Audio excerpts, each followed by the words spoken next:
Master. However much a bhakta may experience physical joy and sorrow, he always has knowledge and the treasure of divine love. This treasure never leaves him. Take the Pandava brothers for instance. Though they suffered so many calamities, they did not lose their God consciousness even once. Where can you find men like them, endowed with so much knowledge and devotion?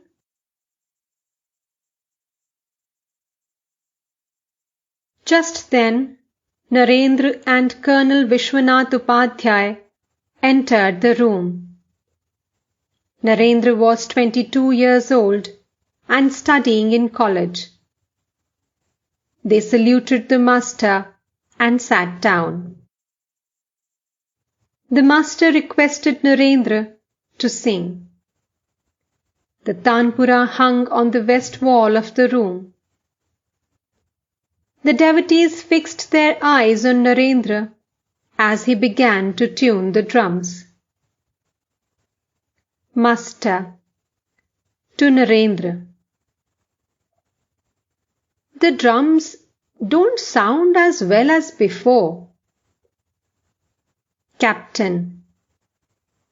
They are now full.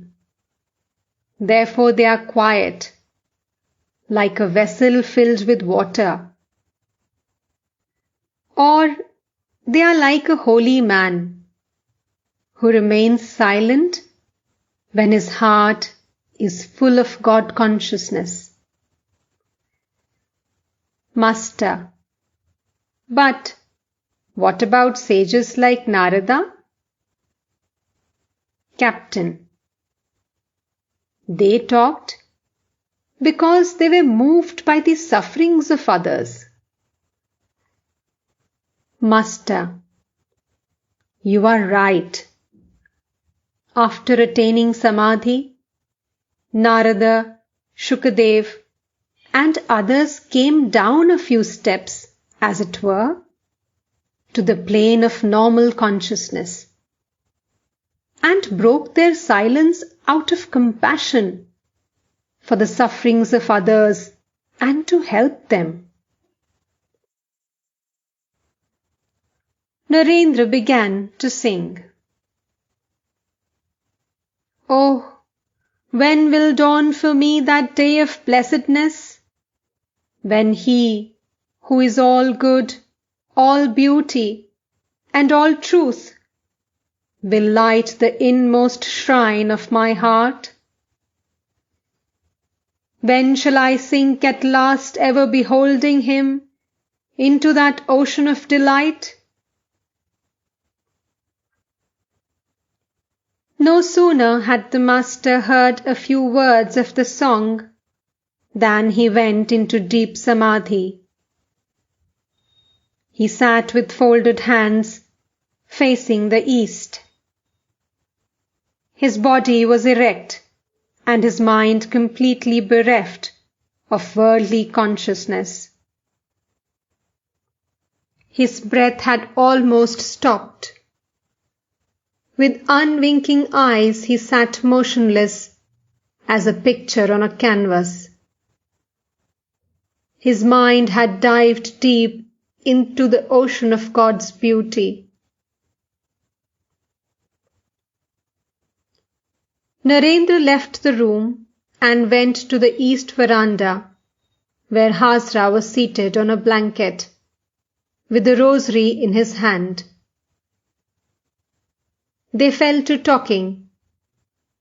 Other devotees arrived.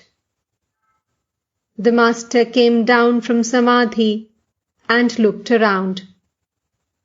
He could not find Narendra. The tanpura was lying on the floor. He noticed that the earnest eyes of the devotees were riveted on him. Master, referring to Narendra. He has lighted the fire. Now it doesn't matter whether he stays in the room or goes out. To Captain and the other devotees, attribute to yourself the bliss of God consciousness. Then you too will experience ineffable joy. The bliss of God consciousness always exists in you. It is only hidden by the veiling and projecting power of Maya. Footnote: the veiling power of Maya hides the reality. The projecting power of Maya creates the names and forms of the manifold universe. Footnote ends. The less you are attached to the world, the more you love God.